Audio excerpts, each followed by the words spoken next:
ఓటమి చాలా నేర్పింది. అవమానాలు, అవహేళనలు, కష్టాలు, నష్టాలు పడ్డాను, తట్టుకున్నాను, నిలబడ్డాను, కష్టపడ్డాను, శక్తి సాధించాను, 100% స్ట్రైక్ రేట్ సాధించాను. Good. But what next? What about your future? నీ భవితవ్యం ఏంటి? నిన్ను నమ్ముకున్న వాళ్ళ భవితవ్యం ఏంటి? ఇది రియల్ పాయింట్. ఇవాళ 100% స్ట్రైక్ రేట్ దేనివల్ల వచ్చింది? తెలుగుదేశంతో పొత్తు వల్ల వచ్చింది. తెలుగుదేశంతో పొత్తు లేకపోతే వచ్చేదా? తెలుగుదేశాన్ని నేను నిలబెట్టాను, తెలుగుదేశం లేకుండా తను నిలబడగలడా? ఇది విన్ విన్ సిచ్యుయేషన్.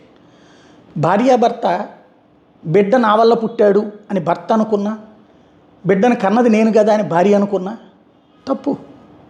ఎందుకంటే ఈ భర్త ప్రమేయం లేకుండా బిడ్డ పుట్టగలడు, దాన్ని అక్రమ సంబంధం అంటారు. అలాగే ఈ భార్య కనకుండా కూడా తండ్రి కాగలరు, అది ఏ దత్తత లాంటి వాటితోనూ. బట్ అది సహజ న్యాయ సూత్రం అవ్వదు కదా. తెలుగుదేశం వల్ల జనసేనకి 100% స్ట్రైక్ రేట్ వచ్చింది. జనసేన వల్ల తెలుగుదేశం పార్టీ బలమైనటువంటి ఘన విజయం సాధించింది. ఇద్దరూ ఒకళ్ళకొకళ్ళు ఇచ్చుకుంటే వచ్చింది, పుచ్చుకుంటే వచ్చింది. ఎస్, జనసేన ప్రభావం బలంగా పనిచేసింది, కానీ అధికారంలోకి రాగల ప్రభావం కాదు. అది గుర్తుపెట్టుకోవాలి. జగను తన పార్టీ పెట్టాక 15 ఏళ్ళు అయ్యింది జగన్ పెట్టి. ఓసారి ఏకంగా ప్రతిపక్ష నాయకుడు, ఒకసారి ఏకంగా ముఖ్యమంత్రి. ఇప్పుడు 40% ఓట్లు ఉన్నాయి. జగన్ 11 సంవత్సరాల క్రితం 11 పార్టీ పెట్టాను, 11 సీట్లకు పరిమితం చేశానని చెప్తున్నారు. Very good, yes. But what about you?